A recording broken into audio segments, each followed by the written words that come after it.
मनुष्य को संशय क्यों होता है, वह दुविधा में क्यों रहता है, इसके पीछे का जो वास्तविक कारण है वह है उसकी स्वयं की ही कामना।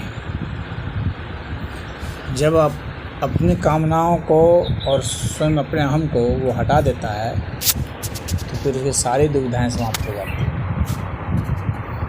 और उसको निर्णय लेने में कोई हिचक नहीं होती है। उसके लिए उसको गुणागणित नहीं करना पड़ता है। गुणागणित कामनाओं का जोड़ घटाव गुना भाग है सब, इससे हमको लाभ होगा हानि होगी। तो कामनाओं के जाल में अधिकतर लोग सब फंसे रहते हैं। लेकिन ईश्वर की क्या कामना है? एक तो व्यक्ति की कामना अपनी हो गई और ये पूरी सृष्टि, पूरा अस्तित्व क्या चाह रहा है उस चीज़ को फील कर लेना कि पूरा अस्तित्व किस दिशा में गति कर रहा है। थोड़ी उसके लिए आगे दृष्टि चाहिए होती है, थोड़ा सा पूर्वानुमान होता है तो कुछ बुद्धिमान लोग भी समझ जाते हैं कि धारा किधर जाना चाह रही है, पूरे अस्तित्व की धारा किधर जा रही है। इतना तो ज़रूर है, एक शाश्वत नियम है, इसको समझ लीजिए तो आपको समझ में बेहतर आ जाएगा, निर्णय लेने में सुविधा रहेगी। जो चीज़ जन्म गई है, उत्पन्न हो गई है, वह सदैव विनाश की ओर ही बढ़ रही है। चाहे कोई भी चीज़ हो, कोई भी मुद्दा हो या कोई व्यवस्था या कुछ भी हो, जो जन्म गई है अब वह मृत्यु की ओर ही जा रही है।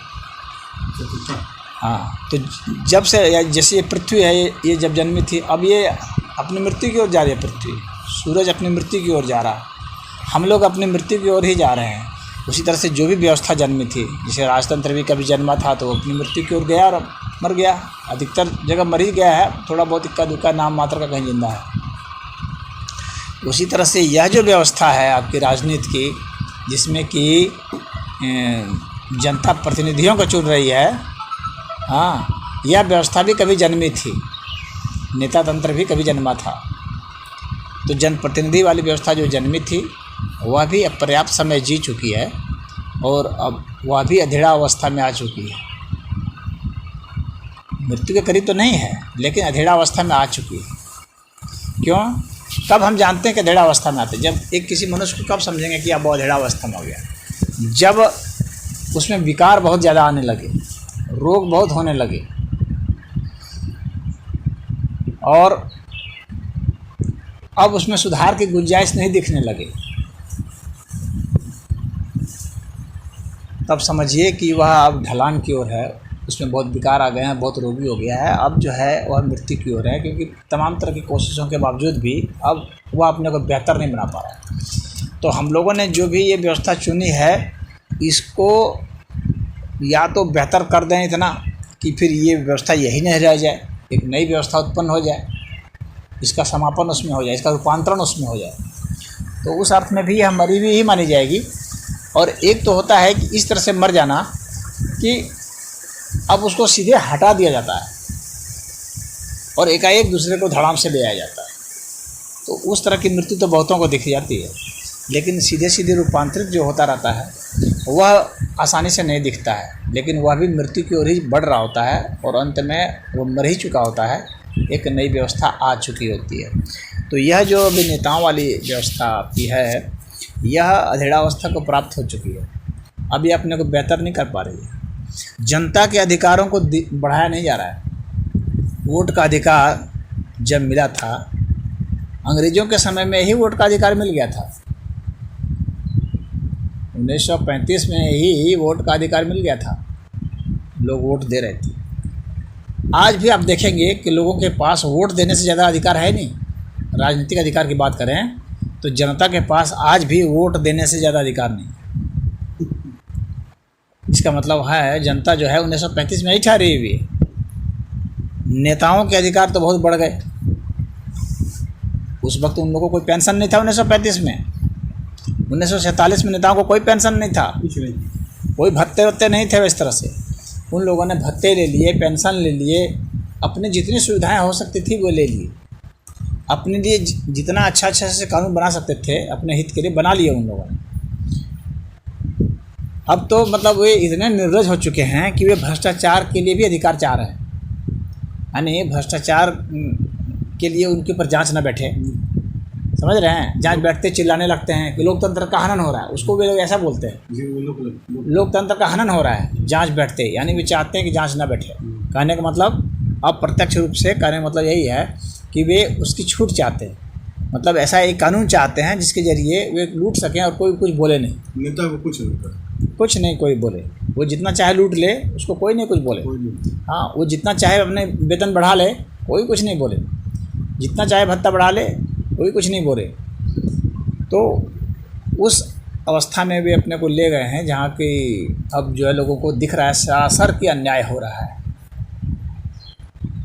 और जब भी व्यवस्था इस तरह से रुग्ण होती है, बीमार होती है और अन्याय जब इतना बढ़ जाता है, तब विरोध होना कुछ कुछ शुरू हो जाता है और एक वैकल्पिक व्यवस्था की तलाश शुरू हो जाती है कि इसका इलाज क्या है।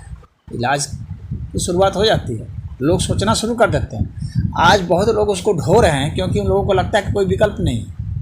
कितने लोग इसलिए वोट दे रहे हैं, नोटा का बटन आ गया तो बहुत लोग इसलिए उसमें दे रहे थे क्योंकि वो किसी को पसंद नहीं कर रहे थे, लेकिन उनके पास चॉइस नहीं है कि हम दें तो किसको दें, करें तो क्या करें। तो सिर्फ नकारात्मक भाव है लोगों में। उनको विकल्प जब हम लोग देंगे कि यह विकल्प है, तब उनमें से बहुत लोग जो है सोचने लग जाएंगे कि हमारे पास क्या रास्ता है, हम क्या करें, और फिर उसको अडॉप्ट करेंगे। फिर उसमें संगठन बनेगा, आंदोलन चलेगा, आंदोलन बड़ा होगा, चुनाव लड़े जाएंगे। चुनाव में शुरू में थोड़े वोट आएंगे, बाद में कुछ ज़्यादा वोट आएंगे, फिर धीरे धीरे ज़्यादा वोट आने लगेंगे, फिर कुछ एक आध सीट निकलने लगेगी, फिर ज़्यादा सीट निकलने लगेगी, फिर जो है कहीं कहीं छोटे छोटे राज्य स्तर पर सरकारें बनने लगेंगी, फिर बड़े स्तर पर सरकारें बनने लगेंगी, फिर बदलाव हो जाएगा, संविधान में बदलाव हो जाएगा। पहले तो नेताओं के रहते हुए उनको कानून मिल जाएगा कि भाई कानून कब, एक बार जब कानून बन गया है, पार्लियामेंट से पास हो गया है, तो उसको आपको जनता से भी पास कराना पड़ेगा। खाली पार्लियामेंट से पास होने से कानून नहीं बनेगा, जनता से भी पास कराना पड़ेगा आपको। जनमन से, हाँ, जब जनता भी पास कर देगी तब जो है राष्ट्रपति के पास जाए और वहाँ साइन हो तो फिर अब ये कानून हो जाएगा, अगर कोर्ट ने आपत्ति नहीं किया तो ये सिस्टम पहले आ जाएगा। इसके बाद फिर जो है जनता कहेगी कि जब हम लोग कानून पास कर ही ले रहे हैं तो अब इन नेताओं की कौन ज़रूरत है। आपको पूरा देश ही पार्लियामेंट हो जाएगा, पूरा देश पार्लियामेंट हो गया। अब एक पार्लियामेंट हमको फिक्स, एक छोटा सा पार्लियामेंट दिल्ली में ही खाली रहे, उसकी कौन ज़रूरत है, कोई ज़रूरत नहीं। जब इतना डिजिटलाइजेशन हो जाएगा तो ये सारे जो कनेक्टेड हो जाएंगे, सारे स्मार्टफोन कनेक्टेड हो गए, सारे कंप्यूटर कनेक्टेड हो गए, तो पूरा देश एक पार्लियामेंट जैसा हो जाएगा, संसद हो जाएगा। हाँ, पूरा देश संसद हो जाएगा। और फिर इन नेताओं की अवस्था नहीं रहेगी। वो मान लीजिए कि थर्ड स्टेज या फोर्थ स्टेज मान लीजिए उसको, कि उस स्टेज पर आएगा तो उनकी विदाई तय हो जाएगी। और इसके बाद जान लीजिए खाली नेताओं की विदाई नहीं होगी, ये जितने अधिकारी हैं ना, इनकी भी विदाई हो जाएगी। आर्टिफिशियल इंटेलिजेंस जो आ रहा है, रोबोट जो बन रहे हैं धीरे धीरे, वो इन अधिकारियों का स्थान ले लेंगे, वो आगे का स्टेज होगा और हायर स्टेज हो जाएगा। आने वाले समय में ये अधिकारी सब सारे हट जाएंगे। हाँ, और इसकी शुरुआत जैसे मान लीजिए कि बैंक कर्मचारी हैं, या वो रेडियो स्टेशन पर हैं, या टेलीविज़न वाले में हैं। हाँ, इन सब से शुरुआत होगी। हाँ, बैंक से, स्कूलों से शुरुआत होगी, टीचर नहीं रहेंगे, वो रोबोट पढ़ाना शुरू कर देगा, क्योंकि उसके पास सब हर चीज़ का ज्ञान है ना, तो वो बच्चों को बता देगा, उसको निरुत्तर होने की ज़रूरत नहीं है। टीचर को तो कुछ नहीं आता है, कुछ आता है, कभी देर से आएगा, कभी नहीं आएगा। तो अंत में देखिएगा कुछ समय आएगा कि जब रोबोट सब जब पढ़ाएंगे, ये टीचर हट जाएंगे, और कर्मचारी भी कंपनी में, फैक्ट्रियों में भी रखे जाएंगे वे सब, और ये हट जाएंगे। आप सोच लीजिए कि ये जब हट जाएंगे तो ये खाएंगे कैसे, जिएंगे कैसे। सवाल उठता है यह है ना, जब आपके पास काम नहीं होगा, क्योंकि आपका काम रोबोट संभाल लिया, आर्टिफिशियल इंटेलिजेंस संभाल लिया, तो आप जिएंगे कैसे। तो इसका मतलब है कि समाज को एक नई आर्थिक व्यवस्था भी रचनी पड़ेगी। और वो आर्थिक व्यवस्था यही होगी कि आपकी कमाई चाहे मजदूरों के जरिए हो रही हो तो, चाहे रोबोट के जरिए हो रही है तो, आपको उसका हिस्सा जनता को देना होगा, यानी उसका भाग जनता को भी देना होगा। आपका जो लाभांश होगा, कंपनियों का जो लाभांश होगा वो जनता को भी जाएगा, गवर्नमेंट का लाभांश जनता को जाएगा, तब वो जी सकेंगे। अन्यथा कैसे जी पाएंगे? जी ही नहीं पाएंगे। तो यह जो उत्पादन वाला जो सिस्टम है, खाली जो उत्पादन के आधार पर अर्थव्यवस्था चला रहा है, उसको वितरण पर भी ध्यान देना होगा। और खाली वितरण का मतलब वह नहीं होता है कि हम जो है थोड़ा सा इसको राशन दे दिए और थोड़ी चीनी दे दिए, थोड़ा सा तेल दे दिए, हाँ, वह वितरण नहीं। वितरण मतलब कि धन का वितरण, 35% जो टैक्स धन का वितरण करना पड़ेगा आपको और उसका हिस्सा देना पड़ेगा। हाँ, पढ़ाई मिल रहा है, शिक्षा मिल रहा है, स्वास्थ्य मिल रहा है, तब जाकर होगा। नहीं तो अमेरिका में भी सब डांडा चिल्ला रहे हैं, बड़े बड़े पूंजीपति जितने हैं ना, सब आर्टिफिशियल इंटेलिजेंस की ओर शिफ्ट कर रहे हैं। एक कर्मचारी रखते हैं, कर्मचारी लगातार काम नहीं कर सकता, लेकिन रोबोट 24 घंटा काम कर सकता है। काम करेगा। हाँ, वो हमसे भत्ता नहीं मांगेगा, वो हमसे पेंशन नहीं मांगेगा, हाँ, वो आंदोलन नहीं करेगा। तो जो हमारे पास धन है तो हम उसको खरीदेंगे ना, रोबोट को खरीदेंगे ना, कर्मचारी को छटनी करेंगे कि जा हटो। और इतनी छटनी तेज हो गई है, अब आने वाले समय में और तेज हो जाएगी। बहुत ज़्यादा है, इसीलिए बेरोजगारी ज़्यादा है। अब यहाँ भी छटनी होगी, लेकिन सवाल उठता है कि जो लोग बेरोजगार हो गए हैं और होते ही चले जाएंगे, सिर्फ जो सुपर इंटेलिजेंट लोग रहेंगे ना, जो कि रोबोट में ही कुछ छेड़छाड़ कर सकते हैं, उन्हीं लोग को नौकरी मिलेगी, वे ही लोग काम के होंगे। हाँ, जो उसमें शोध कर रहे हैं, यानी जो टॉप ब्रेन है वर्ल्ड का, जो कि साइंटिफिक रिसर्च में लगा हुआ है, वही एम्प्लॉयड होगा सही अर्थ में। बाकी लोगों को तो डोल मनी पर रहना पड़ेगा, बाकी लोगों को दान की राशि पर रहना पड़ेगा। उसको वे प्रजातांत्रिक अर्थ में कह सकते हैं कि हमारी भी भागीदारी है उसमें, अन्यथा उनको नष्ट हो जाना होगा। अन्यथा अगर नहीं दिया जाएगा तो वे नष्ट हो जाएंगे। अगर हिस्सेदारी लेने में सफल नहीं हुए, उदाहरण के लिए पूंजीपतियों का इतना दबदबा अगर नेताओं के ऊपर रहा कि इन लोग को हिस्सेदारी हम नहीं देंगे, जो हिस्सेदारी मांगता है मार दो गोली उसको, हाँ, काम खत्म हो। अगर इस तरह पर अगर आ गया, अगर नेताओं का शासन हो गया, जनतक शासन नहीं हुआ, तो क्या होगा? नेता गोली मार देगा क्या? हटाओ इन लोग को, इन लोग को हटाओ। मणिपुर में ही हो रहा है। और जब ये हटाने लगेंगे तो आबादी घटने लगेगी दुनिया की। इतना जो वर्ल्ड वार होगा, विश्व युद्ध होगा, ये विश्व युद्ध किस लिए हो रहा है? ये सब आर्थिक युद्ध है। वास्तव में देखेंगे आप तो ये आर्थिक युद्ध होता है। पहले भी अर्थ के लिए युद्ध होता था, आज भी अर्थ के लिए युद्ध हो रहा है। रूस यूक्रेन लड़ रहा है, किस लिए? अर्थ के लिए लड़ रहा है, और कोई बात नहीं। ये मेरा हिस्सा हो जाए, मेरा अर्थ बढ़ जाएगा, हमारा धन बढ़ जाएगा, हमारा पावर बढ़ जाएगा। तो ये बढ़ते जाएगा तो क्या होगा? अंत में लड़ाई होगी और बहुत लोग मारे जाएंगे, और जितने मारे जाएंगे पूंजीपतियों को उतना आराम रहेगा वे उतने चैन की सांस लेंगे कि इनको हमको कम से कम बांटना पड़ेगा, मर जाने दो इनको। आर्मी भी रोबोट वाली आर्मी बन जाएगी जो लड़ेगी। चल ही रहा है। सामान्य आर्मी की कोई ज़रूरत नहीं रह जाएगी कि ये लोग, हाँ, ये तो ठंडे प्रदेश में नहीं रह सकता, इसको बहुत भारी भारी कपड़ा चाहिए, ड्रोन जाएगा मार के चला। हाँ, वो तो सब जो है हाई टेक वाला हो जाएगा। तो उसमें आदमी बहुत बड़ा योद्धा नहीं रह जाएगा। आदमी का योद्धापन जो है ना, अब समाप्त होने वाला है। ज़्यादा आयु नहीं है, विद्वत्ता समाप्त होने वाली है। विद्वत्ता भी समाप्त होने वाली है और योद्धापन भी समाप्त होने वाला है, और उनकी आर्थिक स्थिति भी समाप्त होने वाली है। सही बात। अगर इसका एक ही रास्ता है जो कमज़ोर रास्ता है, और वह यही रास्ता है कि इन नेताओं के जरिए ही पहुंचा जा सकता है कि जब राजनीतिक शक्ति अगर आ करके बदलाव कर दिया जाए कानून में, तो अन्यथा ये धीरे धीरे मारे जाएंगे और स्थिति ऐसी आ जाएगी।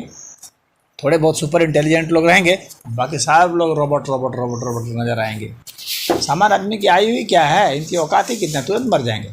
परिवर्तन होगा, 1-2-4 बम गिरेंगे, काम समाप्त है। हाँ, बम क्या एक बार समाप्त कर दें, चला लेंगे।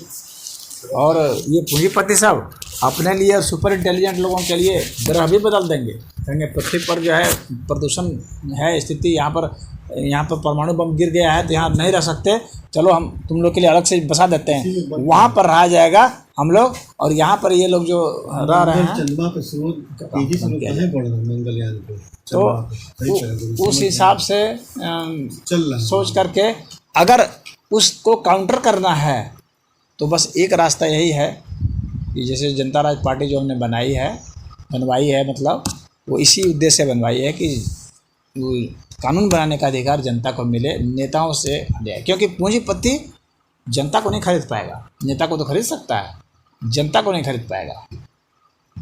तो वहाँ पर उसकी भागीदारी हो जाएगी। अब क्योंकि चुनिंदे लोग हैं ना नेता लोग, तो उनको तो खरीदा जा सकता है चुनिंदे लोगों को, लेकिन सारी जनता को नहीं खरीद सकते। तो उनको वहाँ हिस्सा बांटना पड़ेगा। जब हिस्सा बांटना पड़ेगा तो मानवता जिएगी, अन्यथा मानवता नहीं जिएगी, ये जान लीजिए। अगर हिस्सा बांटने की स्थिति नहीं आने देंगे पूंजीपति और नेता तो जनता नहीं जिएगी। जनता को समाप्त हो जाना है। जनता की आयु बहुत लंबी नहीं होने वाली है। और ये जनता जो है ना, अब ये जितने जो थोड़े बहुत बच जाएंगे इस तरीके से, तो वो तो उनके साथ ही हैं, वो तो उसी ग्रुप में ही है, तो उनको कोई दिक्कत है नहीं। और लोगों का माइंड अपनी ओर मोड़ने के लिए ना ऐसे ऐसे आविष्कार होंगे ना कि आदमी के विचार के ऊपर नियंत्रण कर लेगा, विचार पर नियंत्रण कर लेंगे। विचार जैसे मोबाइल में तरंगे आती है ना, वैसे विचार की तरंगों से बदल दिया। एक जगह कंप्यूटर से बैठे बैठे जो थॉट रहेगा आपके दिमाग में घुस जाएगा, जो मेमोरी आपकी है उसको डिलीट भी कर दी जाएगी, आपको पता भी नहीं चलेगा कि आप यहाँ हैं। आपकी मेमोरी को हटा दिया जाएगा, नई मेमोरी डाल दी जाएगी। आप सोचेंगे यही हमारी मेमोरी, यही मैं ही सोच रहा हूँ, जबकि आप नहीं सोच रहे होंगे। आज भी अगर आप देख लें, एक आदमी को खड़ा कर दें, आज भी एक आदमी को खड़ा कर दें और देखें तो क्या पाएंगे? क्या उसके पास कोई अपनी मेमोरी है? क्या वो कोई अपने हिसाब से जी रहा है? नहीं। पहले कि ये ग्रंथ क्या है, ये ग्रंथ क्या है? ये वेद व्यास ने रचा है। इसको जो पढ़ रहा है मान रहा है, इसका मतलब है कि उसकी अपनी मेमोरी नहीं है, ये वेद व्यास की मेमोरी है। वो भ्रम में है कि उसकी मेमोरी है, वो भ्रम में है कि अपने हिसाब से जी रहा है, पढ़ के ज्ञानी बन रहा है, वो वेद व्यास के हिसाब से जी रहा है। और पढ़ के ज्ञानी। बात समझ रहे हैं कि नहीं? मेरी कुरान जो जितने मुसलमान हैं, क्या उनकी अपनी मेमोरी है? कोई मेमोरी नहीं है, वो तो मोहम्मद की मेमोरी है। मोहम्मद की जिंदगी। हाँ, वो मोहम्मद की मेमोरी है। वो सोच रहा है कि मेरी मेमोरी है। नहीं, तुम्हारी मेमोरी नहीं है। हाँ, ये भ्रम है तुम्हारा। तुम्हारी मेमोरी में वो कुरान घुसा दिया गया है, मोहम्मद घुस गया है, हदीस घुस गया है, वो आप उसमें जी रहे हैं। उसी तरह से ईसाई हैं। वास्तव में फ्री आदमी इस दुनिया में बहुत ही कम है, रेयर है, जो कि अपने हिसाब से जी रहे हैं, जो अपना विचार करते हैं, जो सोचते हैं, वो किसी के प्रभाव में नहीं है। बिना प्रभाव में हुए अगर हम जीते हैं तो वास्तव में जीते हैं, वह सत्यनिष्ठा वह होती है। हम सत्य के आधार पर जी रहे हैं, न कि किसी की मान्यता के आधार पर। हम इसको पढ़ेंगे, इसमें उस बात को मानेंगे जो वास्तव में सत्यनिष्ठ होगी, जो वास्तव में सत्य पर आधारित होगी। जहाँ मान्यता आ गई ना, वहाँ पर जो है मेमोरी जो है दूसरी हो जाएगी, वो किसी व्यक्ति की मेमोरी हो जाएगी। अम्बेडकरवादी हैं, अम्बेडकर की मेमोरी लेकर घूम रहे हैं, अपनी मेमोरी खो दी, अपना व्यक्तित्व, अपनी पहचान खो दिए। जैसे आर्य समाज ही अपनी मेमोरी खो चुका है, तो आर्य समाज आर्य समाज बना ही इसीलिए है। जो जैसे उन्होंने कहा, वहाँ भी कह रहे हैं, वहाँ कहा कि मुझे कहा कि जो है दयानंद सरस्वती को करना है। मैंने कहा मैं तो सभी ऋषियों का सम्मान करता हूँ, सिर्फ मैं दयानंद सरस्वती का ही क्यों सम्मान करूँगा भाई? उनका भी करूँगा, लेकिन अन्य भी ऋषि हैं, उनका भी उतना ही समान रूप से सम्मान करूँगा। हाँ, उनके पहले भी ऋषि हैं, उनके बाद में भी ऋषि हैं, उनके समय के भी ऋषि हैं। उसी किताब को उन्होंने आगे बढ़ाया जो पहले से लिखा हुआ। हरिओम। आप जब तक उससे ऊपर नहीं उठे, विचारों को नहीं समझ, आप अपने थाट पे नहीं गए, बहुत कम लोग। तो इस चीज़ को समझना जरूरी है कि हमारी जो मेमोरी है, क्या वास्तव में हमारी मेमोरी है कि नहीं, पहले तो इसी का अवलोकन करना है। और यह बहुत कठिन काम है। अब कितने लोग हैं, मैं भाजपाई हूँ, इसका मतलब क्या हुआ कि आपकी अपनी मेमोरी है ही नहीं। आप वो तो भाजपा का जो सिद्धांत है वो हम घुस गया, आपकी अपनी मेमोरी कहाँ खत्म। आप सपाई हैं तो आपकी मेमोरी खत्म। आदमी जैसे ही अपनी मेमोरी पे आता है ना, हाँ, उसको लगता है कि बागी है। वही सत्यनिष्ठ होता है, जो वास्तव में सत्य को देख सकता है कि ये है। उसके दिल से बात जो निकल रही है, उसकी अपनी बात है, अपनी सोच है, अपनी सोच होनी चाहिए, किसी सत्यनिष्ठा होनी चाहिए, उस स्वतंत्रता होनी चाहिए। नहीं, समाज के अरे विरोधी। असल में समाज में बहुत संख्यक लोग वैसे ही हैं जिनकी अपनी मेमोरी नहीं है, जो तो या तो मोहम्मद की मेमोरी है, हाँ तो वो मैं मुसलमान हूँ, मतलब कि तुम्हारी अपनी कोई है ही नहीं। मोहम्मद ने जो कहा दिया उसी को दिमाग में घुसा लिया। समझ रहे हैं? तो अपनी मेमोरी नहीं होना यह बहुत बड़ा कारण है। व्यक्ति आज भी गुलाम है। झूठे कहते हैं स्वतंत्र स्वतंत्र, स्वतंत्र कहाँ हो तुम?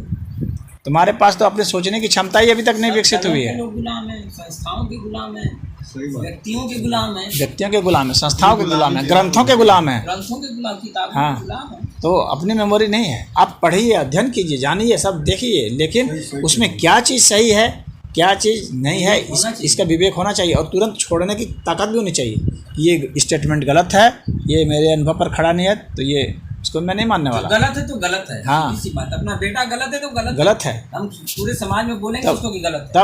तब ही आप समझिए कि वास्तव में आप जो है सत्यनिष्ठ हैं, और जो सत्यनिष्ठ है वही ईश्वरनिष्ठ है। ईश्वर उसी को कहते हैं ना, सत्य को ईश्वर कहा गया है। हाँ, तो आप ईश्वर खाली बोलेंगे और सत्य को छोड़े रहेंगे तो ईश्वर को आप नहीं समझ पा रहे हैं। हाँ, ईश्वर मतलब सत्य समझ लीजिए। इस समय आपके लिए ईश्वर मतलब सिर्फ सत्य है, और सत्य को आप आंकिए। आपका जो लेवल है आंकने का, उसी लेवल से आंकना शुरू कीजिए। आपको अपने आप पता चलने लगेगा कि अब मुझे कौन सी जगह जाना है, क्या पहुंचना है, क्या करना है, क्या नहीं करना है। चाहे अर्थशास्त्र की स्थिति आएगी, अर्थशास्त्र को आप देखेंगे तो आप उसमें देख लेंगे कि इसमें कहाँ कहाँ फर्जीवाड़ा हो रहा है, कहाँ कहाँ घपला हो रहा है, कहाँ कहाँ अन्याय हो रहा है, तभी आप देख पाएंगे ना। चाहे पॉलिटिक्स हो, चाहे इकोनॉमिक्स हो, चाहे एजुकेशन हो, चाहे कुछ हो, कोई भी व्यवस्था है, तब आपकी दृष्टि खुल जाएगी।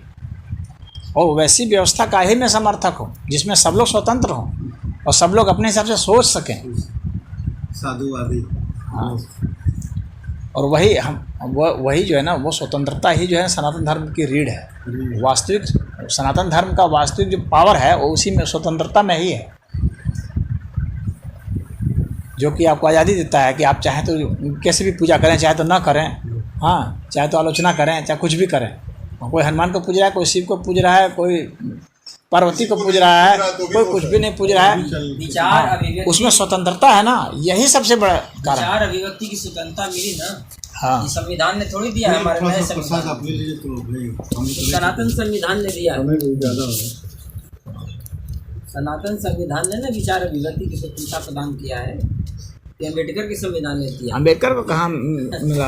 इस संविधान में कहाँ स्वतंत्रता है? स्वतंत्रता इस संविधान में स्वतंत्रता नहीं है जो हम लोग को भी मिली है। अगर नहीं है, क्यों नहीं स्वतंत्रता है? इसके पीछे इस संविधान में हजारों फॉल्ट हैं, इसमें स्वतंत्रता कहाँ है? नहीं, अभी तो जो संविधान हम लोग का है कुछ अंग्रेजों का है, कुछ उससे पहले भी जो राजतंत्र थे उनका भी। पहली बात है कि ये संविधान पहली बात है कि ये संविधान हम लोग का है ही नहीं। क्यों नहीं हम लोग का है? क्योंकि हम लोगों ने इसे पास नहीं किया, ना बनाया है। इसे चंद कुछ नेताओं ने बनाया है और कुछ उन्हीं लोगों ने पास किया है। कॉन्स्टिट्यूएंट असेंबली ने पास किया था ना। तो ये संविधान हम लोग का नहीं है। हम लोग का होता तो कानून हम लोग बना रहे होते। हम लोग कहाँ कानून बना रहे हैं? हम लोग तो कानून का पालन करते हैं, हम लोग कानून नहीं बनाते हैं। सम्राट पृथ्वीराज चौहान लाख वर्ष के बाद अंग्रेजों का शासन, तो उसका सालों कुछ वो ये कि मुसलमानों का जो है अंग्रेजों मुँह पर नहीं जा पा रहे वो पृथ्वीराज चौहान चल रहे थे पहले से। नहीं, पृथ्वीराज चौहान से बहुत पहले के एक राजा हुए हैं, युधिष्ठिर और ये सब पहले ना। पृथ्वीराज चौहान तो अभी ज़्यादा समय का नहीं हुए हैं। तो राजे रजवाड़े से नहीं होता है। राजे रजवाड़े के समय आदमी और गुलाम था, क्योंकि वहाँ पर न्यायालय की व्यवस्था ही नहीं थी। राजा ही न्यायाधीश के पद पर बैठा हुआ था उस समय। जो कह दिया वही न्याय होता था।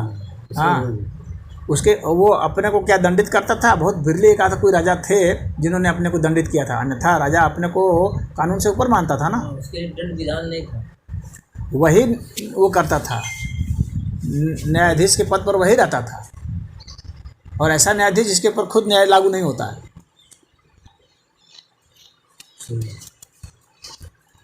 तो वो तो मनमाना व्यवस्था थी, उससे हम लोग कुछ बेहतर हुए हैं, लेकिन अभी हम लोग परफेक्ट स्थिति पर नहीं आए।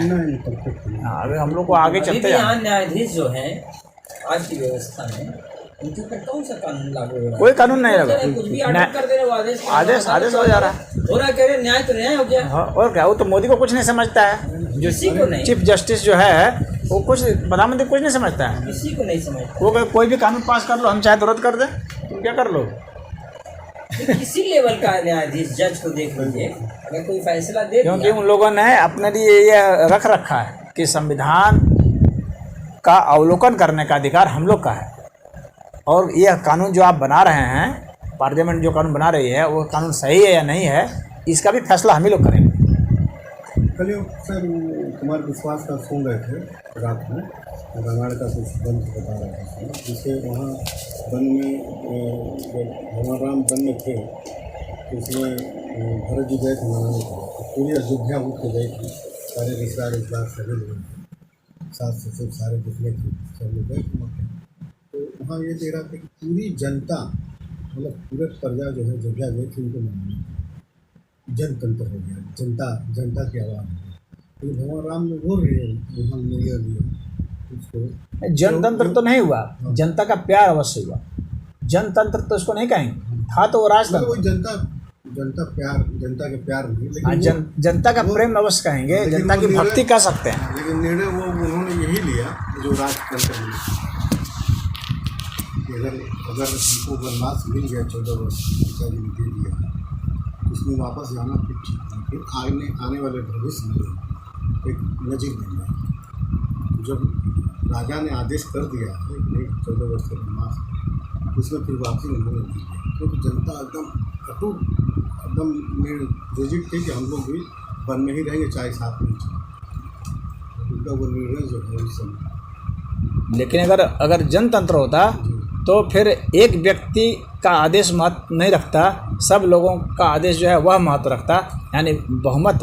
जनतंत्र में बहुमत होता ना, तो जनता बहुसंख्यक जनता चाह रही थी कि राम वापस आ जाएं, तो अगर जनतंत्र होता तो राम को वापस आना पड़ता, क्योंकि आदेश वह बहुसंख्यक जनता का माना जाता। लेकिन उन्होंने एक राजा जो पद पर बैठा हुआ है उसको महत्व दिया, क्योंकि उस समय जनतंत्र नहीं था, वो राजतंत्र था ना। राजतंत्र जो कानून था, नियम था, जो राजा ने कर दिया वो राजा के हिसाब से, इसलिए वह व्यवस्था उसमें सही नहीं।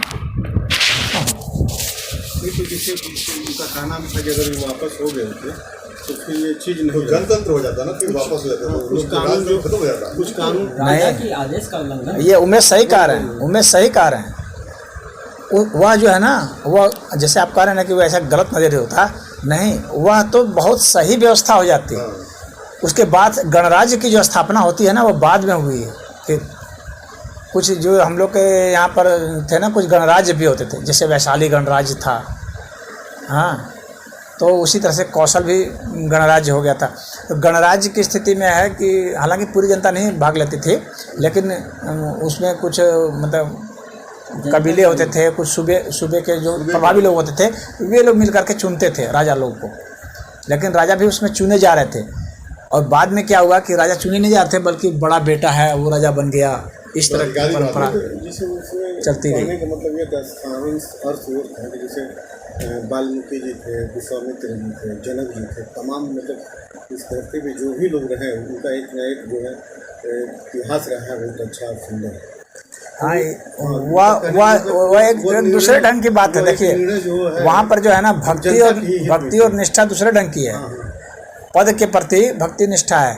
और यहाँ पर जो बात थी ना, जनतंत्र में क्या होगा कि सबको सम्मान किया गया और सबको बराबर महत्व दिया गया। राजा के प्रति विश्वामित्र का भी आदर था ना, उसका उल्लंघन उन्होंने नहीं किया। नहीं, उनका कहना था कि वो निर्णय भी जनता के हित में, अगर वो निर्णय वापस ले लिए होते, वापस अगर ले लिए होते ना, तो वापस ले लिए होते तो वो एक बहुत बड़ी मिसाल होती है भी, राजतंत्र को खत्म करने की दिशा में वो एक बहुत बड़ा कदम होता है। और ये जो अभी 1947 के आसपास में जो आया है जनतंत्र, वो बहुत पहले आया था, क्योंकि भगवान राम जो है ना, उस समय एक दूसरा परचम लहरा रहे होते। हाँ, वो किसी व्यक्ति विशेष के प्रति निष्ठा नहीं, बल्कि पूरी जनता, सीता का हरण नहीं करवाना, पूरी जनता का उसमें मान होता। और तब क्या होता कि हर निर्णय में जनता, तो राजा का महत्व खत्म हो जाता है। हाँ, लेकिन ये है कि राजा का महत्व खत्म हो जाता है, निश्चित है।